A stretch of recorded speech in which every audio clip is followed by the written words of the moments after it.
All right, welcome to the Explainer. So you're ready to start investing in the US. That's awesome. The very first step? Opening a brokerage account. I know it can sound a little intimidating, but today we're going to show you how it's actually a super straightforward process. We'll cover exactly what you need, why you need it, and how you can get it all done in just a few minutes. Okay, so let's start with the absolute basics. What even is a brokerage account? We all know what a bank account is, right? It holds our cash for day-to-day stuff. Well, a brokerage account is a different animal. It's specifically designed for investing. It's the place where you can actually buy, sell, and hold assets like stocks, bonds, or ETFs. Think of it like this. You can't just, walk up to Apple and say, "I'll take one share, please." You need an official entry point into the financial markets. And that's exactly what your brokerage account is. It is your all-access pass to the entire investing world. Now, as you start the application, you're going to see they ask for a lot of personal info. And you might be thinking, whoa, why do they need all this? Well, it's not to make your life harder, I promise. It's all about following some really important rules that are there to protect the whole financial system. This whole process really comes down to a major federal law called the USA Patriot Act. Basically, it just requires all financial institutions, banks, brokerages, you name it, to confirm who their customers are. It's all about keeping the system safe from things like fraud and other illegal activities. So really, when you provide your info, you're helping keep the market secure for everyone. So the good news here is that all these big official-sounding rules, they really just boil down to you providing 3 simple categories of information. That's it, just 3. And if you have this stuff ready to go beforehand, the whole process is unbelievably smooth. All right, so let's break down exactly what you need. I like to call this the big 3. Think of these as the 3 pillars of information that every single US brokerage has to collect before they can open your account. So what are they? First up, personal and tax ID, basically proving you are who you say you are. Second, your residential information, just confirming where you live. And third, a few quick details about your financial and employment situation. Seriously, that's the list. Having these 3 things on hand is the secret sauce to getting this done in literally minutes. Okay, let's dive into number 1, and honestly, this is the most critical piece of the puzzle, your personal and tax ID. This is the non-negotiable part where you prove you.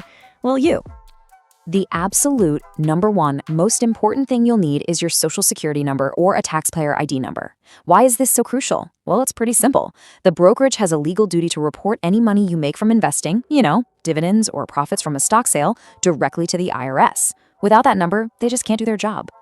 And to go along with that number, you're also going to need a standard government-issued photo ID. This is pretty straightforward. It's just the visual proof that the name on the application actually belongs to you. Just make sure it's not expired. And here's the best part. You don't need to dig up a bunch of paperwork for this. For pretty much any online application, a quick, clear photo of your US driver's license or a state ID is all you need. A US passport works perfectly too. All right, on to part 2. The brokerage is also going to ask a little bit about your financial background. And look, I get it. This can feel a bit personal, but it's not about being nosy. It's actually a requirement that's there to protect you, the investor. So why do they need this info? It all comes down to something called the suitability rule from an organization called FINRA. That's the Financial Industry Regulatory Authority. Their rule basically says that brokerages need to get a general idea of your financial picture. This is so they don't offer you, say, super complex or risky investment products that don't fit your situation. It's a consumer protection thing, really. So to do that, they'll ask for a few key things. Your employment status, are you employed, retired, that kind of thing. Who your employer is. And then they'll ask for an estimate of your annual income and your net worth. And hey, don't stress. They're not looking for exact down-to-the-penny numbers. Just a good ballpark estimate is all they need. They're also going to ask about your experience with investing and what your goals are. Are you trying to grow your money over the long haul, looking for some steady income, or maybe you're comfortable with a little more risk? Answering this helps the brokerage figure out if you qualify for more advanced stuff, like trading options or on margin. Okay, finally, let's talk about part 3. And this one is all about clearing up a common point of confusion I see all the time, especially for people who know a bit about investing in other countries. It's a question that pops up a lot, but the answer here in the US is super simple. So you might have heard of something called a Demat account, or a dematerialized account. It's a common term in places like India, for example, and all a Demat account does is hold your stocks and other securities electronically. Okay, Here's the key takeaway. If you are opening an account in the United States, you can totally forget that term exists. You do not need a separate Demat account, and the reason why is actually kind of brilliant. This is one of those things that just shows how streamlined the US system is.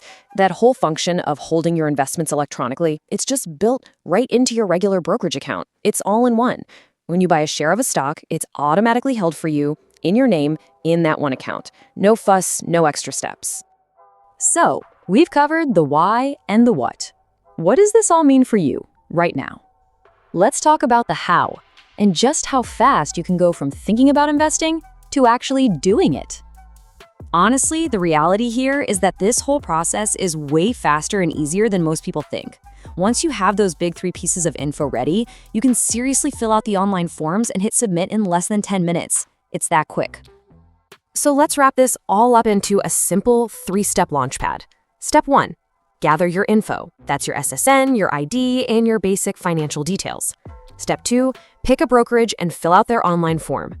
And step 3, get verified, fund the account, and that's it. You are officially an investor ready to go. Look, we've just shown you how to unlock the door to the entire world of investing. The rules are there to keep you safe, and the process is designed to be painless. So the only real question left is, now that the gateway is open for you, where are you going to go first? Your investment journey starts now, and that next step is all yours.